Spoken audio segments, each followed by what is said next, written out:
Welcome to the AdTech Forum, our 5-part series on supply, brought to you by Cadent. Today, we're excited to have our guest, Katya Shkolnik. Katya Shkolnik has been the head of partnerships at Future Today for 6 years, managing aspects of the programmatic ecosystem and collaborating on new product launches.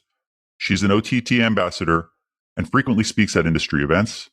She has also spent 5 years at AOL, where she sold the AdTech ad server and launched the programmatic marketplace on the West Coast. She also has had prior roles at Say Media, Tribal Fusion, and several startups. Welcome, Katya. Hi, guys. Super happy to be here. God, all that experience makes me feel like a veteran here. But You're a veteran. Yeah, very happy to talk to you guys. You're a vet. That's why you're here. And we're so excited to have you here. So, Katya, to kick things off, how do premium publishers differentiate themselves in such a competitive marketplace? Just how do you differentiate yourself? I think it's all about quality content, to be honest. So Future Today's user session is on average 2 to 2.5 hours. How do we do that? We get like the titles that people are engaged in, the titles that people want to watch full episodes of, full movies. And we do it in a free ad-supported way. So basically exposing this content to anyone in the States that can or cannot afford, the subscription fees. So we've definitely focused on content. That's our drive. And that relevancy actually adds to, demographical, that helps the brands basically by focusing on the demographical aspects, content relevancy and contextual, which we can get into a little bit later. And also, any rich data segments that we have on our audiences are then, kind of funneled up to the brands. So I would say user experience is also important.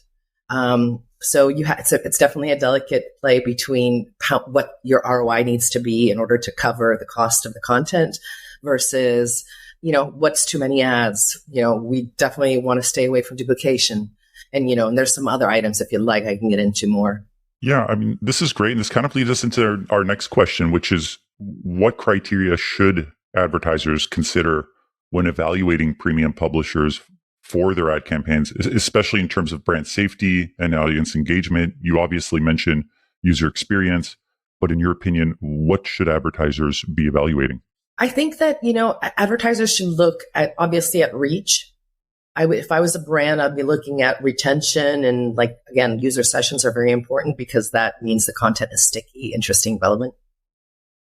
Something else that brand safety right now is often allocated to wide ops and pixelate. And I believe that most of the SSPs and platforms, even some DSPs and agencies, already have some protective mechanisms built in. And so in CTV, I guess it's a little bit less of an issue than in, say, display, video, or mobile. Because the nature of I call them commercials, but the nature of the creatives or the pre-mid roles themselves are more all immersive. And there's a lot of finances that goes into the production of those ads. So brand safety out of the box is I believe that it's a little bit less of an issue as long as you run the relevant campaigns for the audiences. Where there are some difficulties in CTV are more around fraud. And whenever there's a lot of, I believe whenever there's, just from my experience of, 15 plus working in the industry, whenever something's hot, there's always these side industries that kind of pop up around it to see how to game it. So where I feel like there's more concern is not around ad quality, but it's more about, or even content quality, but it's more about, who can play with the system and figure out ways around it. So, we have 2 schools of content that we control as publishers. So we have a huge family and co-viewing section, Happy Kids, where we built out Cocomelon, Lego, and all the top brands. So I know a lot about brand quality and brands because it's really difficult to monetize those co-viewing audiences. So for that reason, for example, for our kids and family, and I might just be getting into the weeds, and this is not relevant to everybody, but I know that Paramount and Disney and everyone is kind of working through the same thing here. We have to figure out who can, without passing any PII, we have to figure out brand appropriate creatives for those audiences, for the family co-viewing. living room experience. And how we do that is we have a kit-safe platform. And so we actually pre-fetch and screen every single creative before we approve it to run on the apps. That's aside from obviously all the blocks and all the issues that the brands have themselves. I don't know if that answered or if you have more questions on that specific question. No, that's great. That leads us to the next question, actually. How does that quality content drive ad performance and actual user engagement? And as an SSP, like, how do they help facilitate this for a premium publisher like yourself? Yeah. Well, so specifically in our case, and this wouldn't be the same for the other broadcasters you've talked to, but the whole ease of our growth strategy and ease of our user experience is not asking them for any first party data. So we have almost 2 billion impressions a month.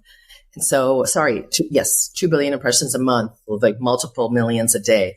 And how we've done that is by not asking the users for any emails or personally identifiable information, which creates a little bit of a conundrum. And this is one class of publishers that I actually talked to some SSPs about yesterday because I wanted to see a bird's eye view of not just my experience, but everybody in our little sphere of CTV publishers. And so what's going on there is when you have no first party data, you have to rely on third party segments. So I think to give LiveRamp a plug, but there's a few different partners that work with it. LiveRamp is more behavioral. And so we kind of depend on their extrapolations. And then contextual has been big, and we've been working with Iris to kind of like to catalog and to inventory all of our segments, which I believe, and I've been preaching, is much more valuable even than behavioral, kind of inferences. So I'm hoping that we rely more on contextual markers because I feel like that's incredible and immediate ad relevancy. I think that publishers, there's our camp that doesn't have first party data. And then there's another camp of publishers that are premium that have it, but feel like it's very precious. And so they don't want to share it. And so I feel like, I'm just waiting for the day when we rely more on these contextual markers, because for developers, and I'm not talking about fast, I'm more thinking AVOD, that's not subscription based and not linear, but we have all of that rich information on what each user is consuming. And so we're just waiting for the industry to get there and rely more on that, because there the relevance is there and the user experience will be great because folks are seeing ads that are like, you're watching a romance or a drama and you see an ad for chocolates or flowers. Like, how much more relevant can you be? So I'm just waiting, and I love Field at Iris, and I'm thinking that there's some other companies that are also popping up right now, but Iris probably has been in the game the longest. And I'm hoping that there's a larger adoption of that, because first party data, in my book at least, is a little bit tricky. Right. And especially in the connected TV space in the streaming world, it is a challenge. And you mentioned a couple of things, the importance of contextual, the importance of behavioral. Those are obviously very hot topics and things that we are all working on together. But when we talk about... Can I add one more thing? Sure, of course. I forgot to mention DMA. So when you have a publisher at scale, specifically right now in this political season, and we accept political with caution, but we do, it's really important also to have a good sense of where your audiences live and what kind of demographic profiles, what kind of belief systems they have. I think that also is very rich. And how do you feel an SSP in particular can help premium publishers, leverage the data and insights they have to optimize, their inventory and optimize their inventory monetization strategies? So SSPs have the direct data integrations with all of the behavioral partners. So even if you don't have first party data, they can make inferences based on cross matching from different pools that they get of information that even we don't have. So often when we sell a campaign we actually pull down in the SSP where we traffic it, we can have a pull down menu and we can choose every single behavioral layering system. Just add a small fee to the buy and depend on the SSP's rich data that they actually have these huge multi-million-dollar contracts with, or I don't even know what the price is. I'm throwing it out there. However, it's more than we can, a small self-funded publisher, afford. And so that is very important. And then again, I really believe that we've integrated with Iris for contextual, and they have, the SSPs also have. And so I feel like there can be more communication about what the user's watching in real time. and then providing relevant ads that are, again, stickier, where user involvement is deeper and more, just more appropriate, basically. And that usually has brought to ROI. Another thing that some of the SSPs are pushing are new innovative units like SKUs and some rich media components. I think Brightline, Innovid, and there's a few other companies right now that are working on that. And I think that's really interesting as well. And I think that that'll be the future. And there will actually have some actionable data on ROI, which has been hard in TV because it's more of like a usual commercial experience where it's more branding. So now we're actually getting into some sort of performance metrics. And that's, again, it's just the start of that. So I'm not going to go down that rabbit hole, but something for you guys to watch out for. Amazing. Thank you, Katya. And this actually brings us to the end of this episode. I wanted to thank everyone for joining this episode of the AdTech Forum. It's sponsored by Cadent. We've covered a wide range of topics with our guest, Katya Shkolnik. Stay tuned for future episodes, and please follow us on LinkedIn and YouTube.